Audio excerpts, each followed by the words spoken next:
You'll hear me? Okay.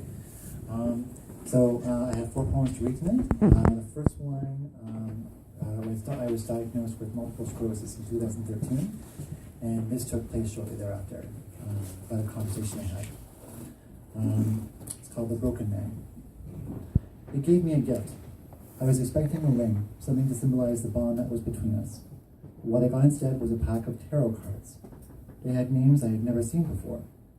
Instead of normal cards like the Lovers or the Hierophant, the Fool or the Tower, there were cards like the Lost Soul, the Forgotten One, and the Broken Man.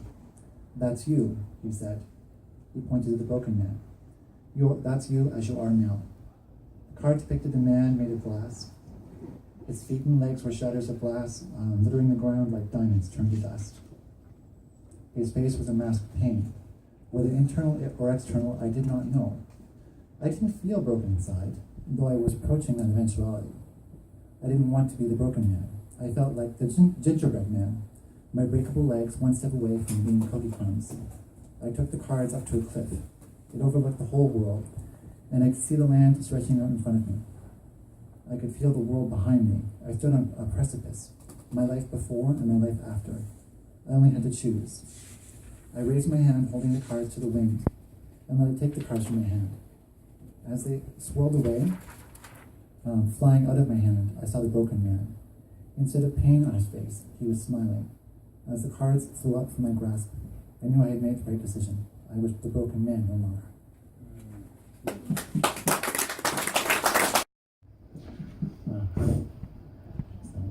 The first time I saw you, I heard the rustle of leaves. Looking down at your feet, I expected to see them there, covering the floor, but it was bare. The first time you took my hand, I heard the whisper of leaves, and a breeze rose up around us. It was filled not with leaves, but with fractures of light, filling the air like dreams given physical form. The first time we kissed, I once again heard the crinkle of leaves, opening my eyes. I saw they surrounded us, fluttering through the air, as if we were at the center of a whirlwind. When you took your lips away from mine, beautiful leaves gave a happy sigh, as if in content, and flew into the wind away from us. As they flew up towards the sky, so did my heart, swelling full of wind, it heaved with wishes, and wishes made reality. Letting out a happy sigh of my own, I leaned in to kiss you again, and heard only the sound of the wind and wishes fulfilled. Yeah, so it's about the anniversary that I have every year, not celebrating, but remembering when the MS hit. It's called What I Have Become. When the new year began, I looked into the mirror.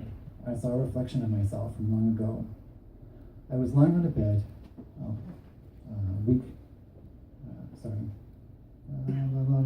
weak, my whole world changed. I watched as my reflection lifted a hand and beckoned toward me. Come on, he said. I touched a hand to the glass as if there were no glass there. The veil between the present and the past was thin. I stepped through the mirror and found myself in a place that I remembered, but fought so hard to forget. It was dark and there was only one small light in the room. Even so, by that light, I saw who I used to be, lying on the bed, my past self, my other self. He regarded me, and I looked at him. I remembered that day. How the night before the new year, my life had changed forever, never to be the same again. I knew just how he was feeling, as it had been me. I had been him, he had been me.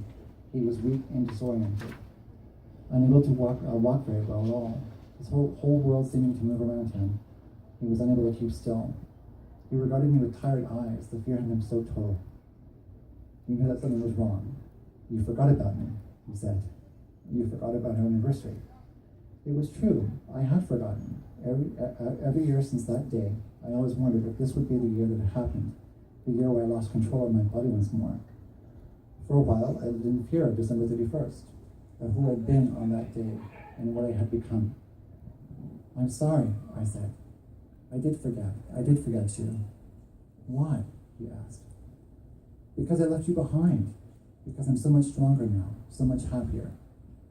He regarded me with a blank expression, the fear increasing in his eyes until they were full of tears. I don't know what's wrong with me. I'm so afraid. I know, I said kindly. I sat on the bed beside him and took his hand in my own. It was cool and sweaty, and I remembered how warm I'd been, how nothing felt right, and how my own body had turned against me. You'll have to be strong, I said.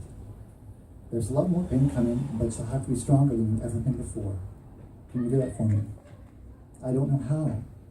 You don't, but you'll learn. There will come a moment when you'll want to quit, when you'll want to give up and head towards the darkness. But I promise you, good times are coming.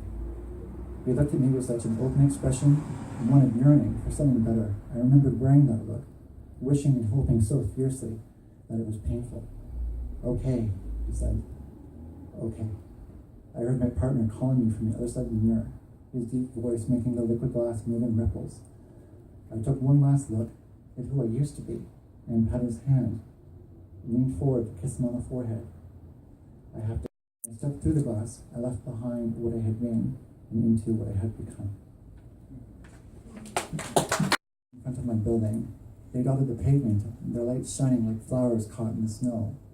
Entering my building, I saw a stretcher in front of the elevators. It was red and empty. I wondered what had happened, if someone was hurt. I saw the super standing by the elevators, as if lost. He looked unreachable. I moved toward him, called his name softly so that he could hear me. I had the sense something was very wrong indeed.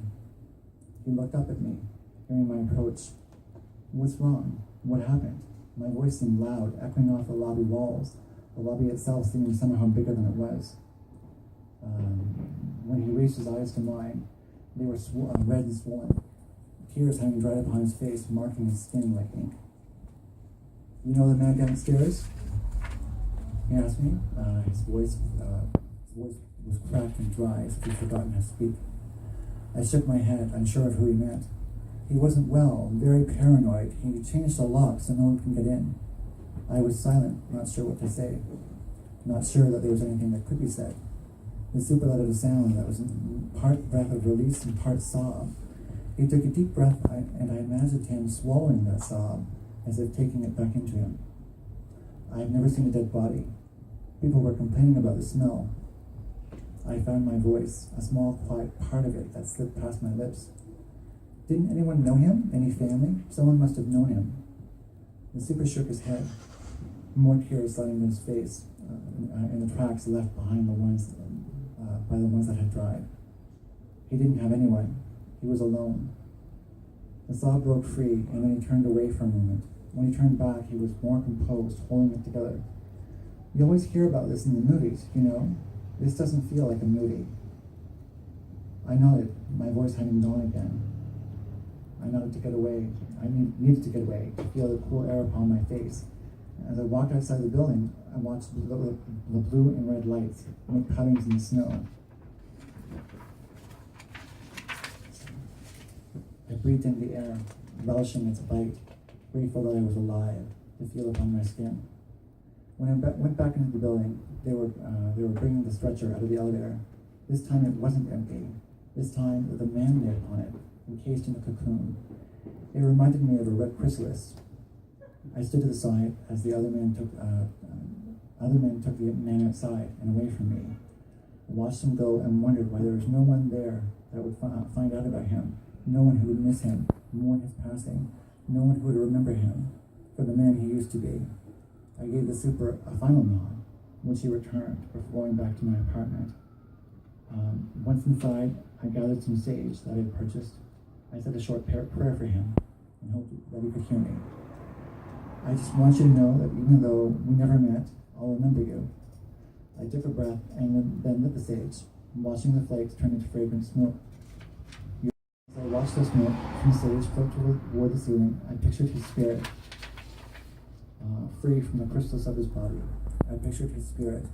He'd finally grown wings so that he could fly home. I watched the sage burn out. I'll remember you.